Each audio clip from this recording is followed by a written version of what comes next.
Oke, sore. Assalamualaikum warahmatullahi wabarakatuh.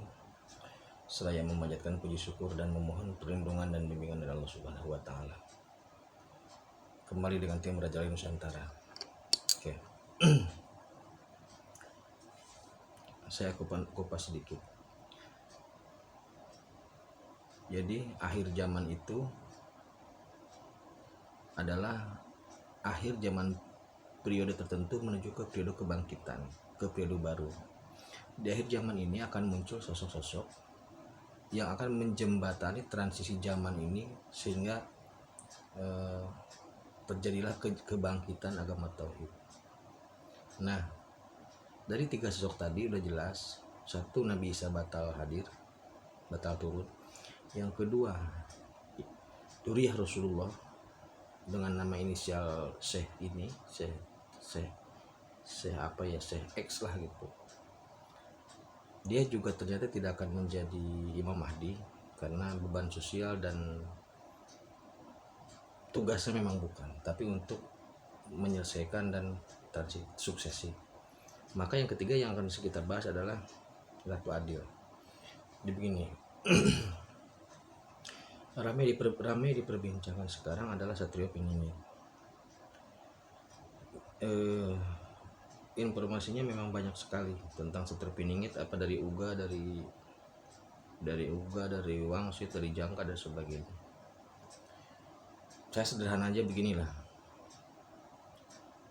Sederhananya begini, biar gampang dan logis ya berpikirnya.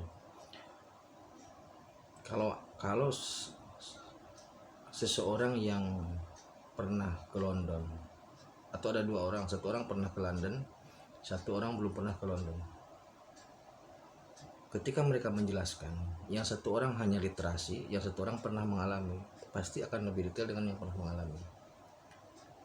Tidak perlu literasi. Oke, lanjut ya. Begini. Jadi Satrio Piningit ini adalah memang sosok. Pasti sosok lah. Cuman dia nggak mungkin bakal ditemukan dan tidak mungkin dia akan mengakui bahwa dia adalah Satrio Piningit. Namanya juga dipingit itu loh.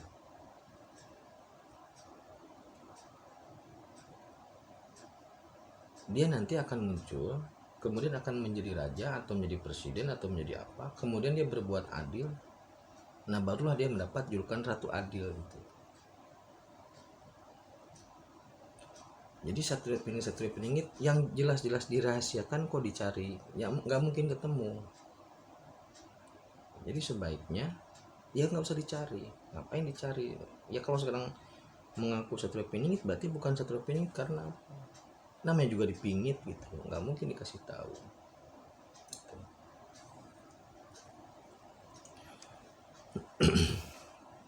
Nah, para ahli spiritual di Jawa terutama dan para ahli metafisik memang sudah banyak yang melakukan pemantauan terhadap Satrio Piningit. Jadi tetap penasaran karena energinya sangat besar. Pemantauan. Tapi saya pastikan bahwasanya tidak akan berhasil. Memantau sosok atau pergerakan Satrio Piningit tidak akan berhasil walaupun aroma wanginya sudah ketemu. Karena memang sudah ada. Nah, Satrio Piningit ini memang sudah digembleng. Jadi digembleng selama lebih dari 20 tahun.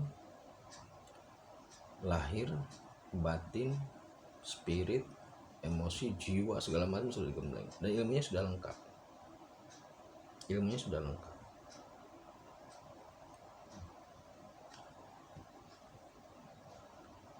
Nah, Satrio Piningit ini nanti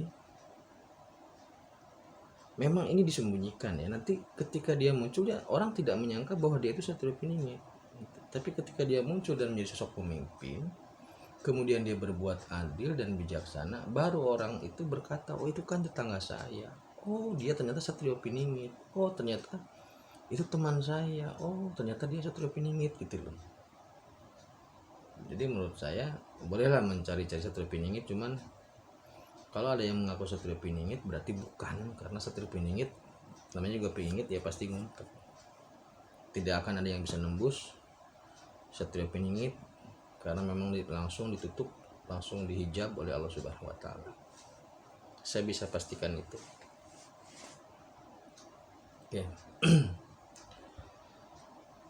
Nah, Satrio Piningit ini memang akan menjadi ratu adil di Nusantara dan akan menjadi ratu adil di dunia. Karena dari 3 sosok tadi, yang paling mungkin memimpin dunia adalah Satrio Piningit, yang nanti menjelma menjadi ratu-ratu adil gitu. Jadi Satrio Piningit ini adalah nama julukan untuk orang atau sosok yang sedang digembleng gitu loh, digembleng secara spirit, secara emosi dan sebagainya. Ketika penggemblengan ini dia diumpetin gitu aja lah biar gampang, dan nanti dia akan muncul. Tugas utama Satrio Piningit ketika nanti dia sudah memimpin Nusantara sederhana. 1, menegakkan kembali agama tauhid. Yang kedua, memperbaiki ibadah dan akhlak, dan yang ketiga, meningkatkan kepedulian sosial. Itu. Jadi menegakkan kembali tauhid, memperbaiki ibadah dan akhlak, serta meningkatkan kepedulian sosial. Jadi Satrio Piningit nggak ngomongin senjata, nggak ngomongin duit, nggak ngomongin harta Bung Karno dan sebagainya, ecek-ecek itu.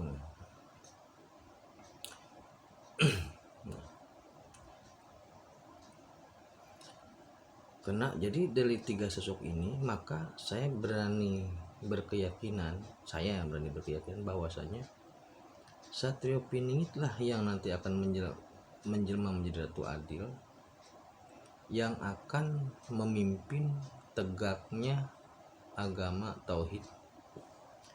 Bukan Nabi Isa, bukan Syekh yang ada dari Timur Tengah, dari Arab, tapi Satrio Piningit yang nanti menjelma jadi ratu adil. Jadi dia jadi ratu adil dulu baru bisa menegakkan. Ratu kan perempuan. Ratu itu bahasa Jawa kuno, bisa laki bisa perempuan. Sesudah ada Hindu baru laki-laki raja, perempuan ratu. Tapi sebelumnya semua yang memimpin tanah Jawa itu ratu namanya ya. Jadi saya berani pastikan bahwasanya Satrio Piningit itu tidak mengurusi masalah harta Bung Karno, harta amanah, tidak. Yang dia urusi adalah akidah, tauhid, ibadah dan akhlak, serta kepedulian sosial. Itu. Apakah sosoknya sudah lahir? Sudah. Saya insya Allah berani pastikan sudah.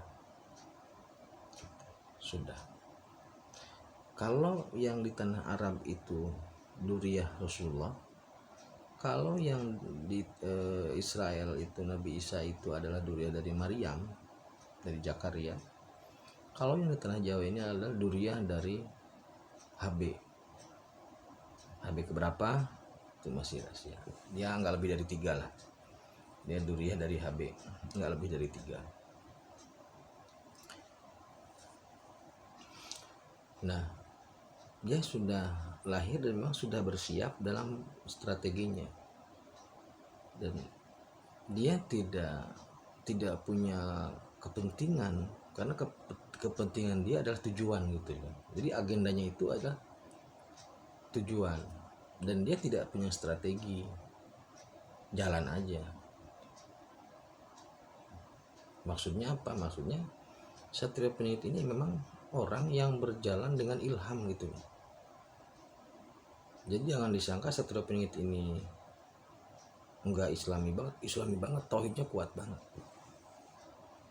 Makanya dia jalan-jalan aja. Maksudnya dia nggak mikir, nggak apa, santai aja, karena semua ada petunjuknya gitu. Semua dia hanya menjalankan sesuai petunjuk gitu aja.